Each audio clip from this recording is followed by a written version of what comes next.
ছাত্ৰ-ছাত্ৰীসকল এয়া হৈছে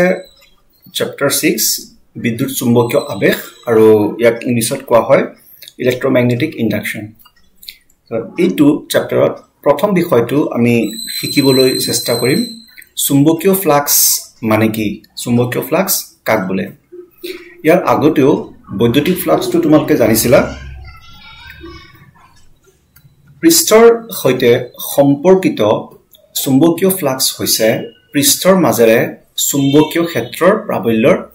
উপাংশ আৰু পৃষ্ঠৰ ক্ষেত্ৰফলৰ গুণফল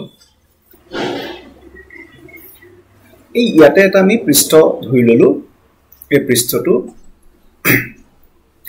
যিটো ঠাইত আছে তাতে এটা চুম্বকীয় ক্ষেত্ৰ আছে আৰু এই কাৰ্ভবিলাক চুম্বকীয় বলৰেখা বুজাইছে আৰু এই বলৰেখাবোৰে যিটো ক্ষেত্ৰ আছে এই ক্ষেত্ৰটোৰ যিটো এৰিয়া ভেক্টৰ বা যিটো তাৰ ক্ষেত্ৰফলৰ যিটো ভেক্টৰ হিটোৰ লগত থিটা কোণ কৰি আছে মানে সমান্তৰাল হৈ থকা নাই তেতিয়া হলে এই যিটো পৃষ্ঠ আছে এই পৃষ্ঠটোৰ মাজেৰে মুঠ চুম্বকীয় ফ্লাক্সৰ মানটো হ'ব এৰ মানটোৰ লগত পূৰণ কৰিম এই বি যিটো চুম্বকীয় ক্ষেত্ৰৰ এৰ দিশৰ যিটো উপাংশ থাকিব যিটো আমি বি cos থিটা বুলি কম তাৰ মানে এৰ লগত বি cos থিটা পূৰণ কৰিম যিটো মান আহিব হেতুই হ'ব চুম্বকীয় ফ্লাক্স আৰু এনে যদি আমি সাধাৰণতে ম্যাথমেটিক্যালি নকৈ সাধাৰণতে ক'বলৈ যাওঁ তেতিয়া হলে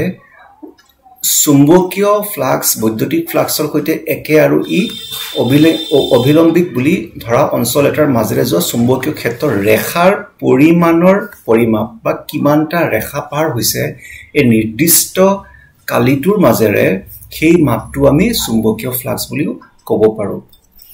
ইয়াক আমি phi b বুলি লিখিম phi b হ'ব b আৰু এটো ইয়াৰ পৰা আহিছে a cross a into b cos থিটা ইয়াৰ আগতে মই কৈছিলো a into b cos থিটা তেতিয়া হলে আমি মিলাই যদি লিখিবলৈ যাওঁ আমি লিখিব পাৰিম a b cos থিটা যেহেতু cos আছে তাৰ মানে এটো এটা ডট পূৰণ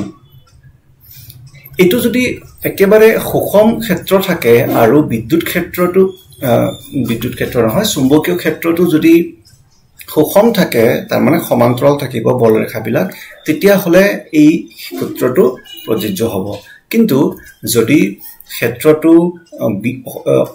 সুষম নহয় বা নিয়মিত পৃষ্ঠ নহয় আৰু যদি চুম্বক ক্ষেত্ৰটো যদি